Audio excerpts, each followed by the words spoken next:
Nag-aalok ang mga kamatis ng ilang benepisyo sa kalusugan. Narito ang ilan sa mga pangunahing, mayaman sa nutrient. Ang mga kamatis ay isang mahusay na mapagkukunan ng bitamina C, potasa, folate at bitamina G.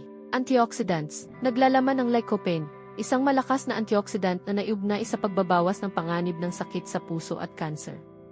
Kalusugan ng puso, ang potassium at lycopene na nasa mga kamatis ay nakakatulong na mabawasan ang presyon ng dugo at mga antas ng kolesterol.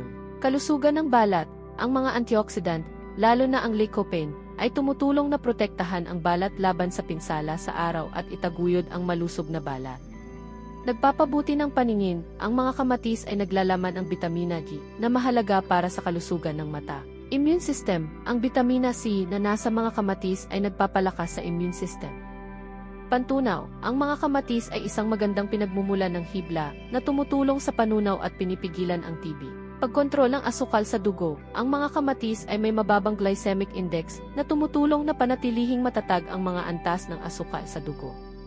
Ang pagsasama ng mga kamatis sa iyong dieta ay maaaring makabuluhang mag-ambag sa pagpapanatili ng magandang pangkalahatang kalusugan.